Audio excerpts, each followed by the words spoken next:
இப்போ நான் காட்டுப்பள்ளி குப்பத்துலேருந்து சொல்கிறேன்ப்பா. நாங்கள் எங்கள் வாழ்வாதாரமே இந்த கடலில் தான் நாங்கள் வாழ்ந்துக்கிட்டு இருந்தோம். பாட்டம் பூட்டம் காலத்துலேருந்து மீனவன் கடலுக்கு சொந்தன்ற மாதிரி கடல் எங்களுக்கு சொந்தமாக நாங்கள் வாழ்ந்துட்டு இந்த காலம் இருக்கிறோம்.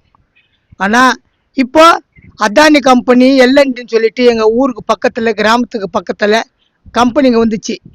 அது 10,000 பேருக்கு வேலையும் 5,000 பேருக்கு வேலையும் மறைமுக வேலை கொடுக்குறோன்னு சொல்லிட்டு இல்லவோ எதுவோ ஆசைப்பட்டு எங்கள் பிள்ளைங்கள்லாம் வேலைக்கு நாங்கள் தான் மீன்காரர் கடைசி வரைக்கும் கஷ்டப்பட்டோமே, அதனால நம்ம பிள்ளைங்களாவது நல்லா இருக்கட்டுமேனு பக்கத்தில் வர்ற கம்பெனிக்கு நாங்கள் இடம் கொடுத்தோம்.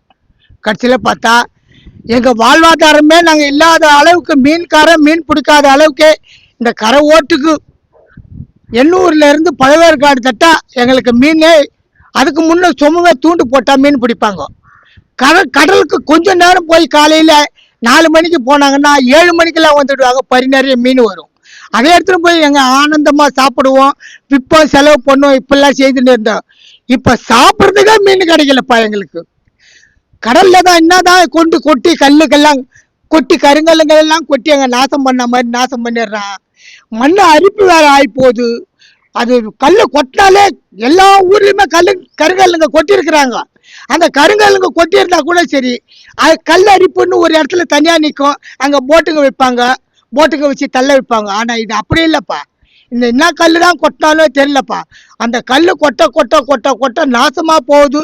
கடலில் இருக்கிற வாழ்வாதாரம்னா மீனுங்க வாழ்கிறதுக்கு தான் கடல். அந்த மீனுங்களே கிடைக்காத அளவுக்கு கரை மட்டத்துக்கு எங்கெங்க மேலே போகிற மாதிரி மேலே ஓடி போகுது. கரையை மேய முட்டைங்க விடும் நம்ம ஆமைங்க. அந்த ஆமைங்க கூட அப்பப்போ செத்து போகுதுப்பா. சொல்லுவாங்களா ஆமைக்கு வாழ்வாதாரம் கடலுன்னு. இப்போ கடல் எத்தனை ஆமைங்க கரை ஓட்டுக்கு பழவர்காடு தட்டா செத்து போய் கிடக்குது தெரியுமா? இந்த கல்லுங்களால கொட்டி. அதானி கம்பெனி வந்தாலும் வந்துச்சுப்பா, எல்என்டி வந்துச்சு, கப்பல் கட்டும் தளம்னு சொன்னான். கடைசியில் பார்த்தா அதானி கம்பெனி வந்தது. கரை ஓட்டுக்கும் கல்லை கொட்டி நாசம் பண்ணி எங்களுக்கு சாப்பிட்றதுக்கும் மீன் இல்லை, பொழைக்கிறதுக்கும் வழி இல்லை, சம்பள உயர்வு இல்லை. அவன் கொண்டாட்டி பிள்ளையை காப்பாத்தான் அவன் பார்க்குறான். வயசாகி போச்சு, எனக்காருப்பா சோறு போடுவா? வயசாகிற காலத்தில் நம்ம பிள்ளைங்க போடுன்னு பார்த்தா அவனுக்கு கொடுக்குற சம்பளமும் போத மாட்டேன்து. அவனுங்க அவன் கொண்டாட்டி பிள்ளைய பார்க்கறதுக்காக சரியாகுது, படிக்க வைக்கிறதுக்காக சரியாகுது. பெற்றவங்களுக்கு சோறு போடாத கிண்ணத்தை தூக்கின்னு பிச்சை எடுக்க வைக்கிறான்பா இந்த எல்என்டி அத்தானி கம்பெனியா.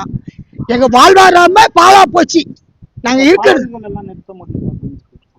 பழவேற்காட்டில். இங்கேருந்து பழவேற்காட்டுக்கு தூரம்னா அங்கேருந்து வேலைக்கு வராங்க, அங்கேயும் பொழப்பு இல்லைன்னு தானேப்பா ஜனங்க அந்த கம்பெனியை தேடி ஓடியாருதுங்க.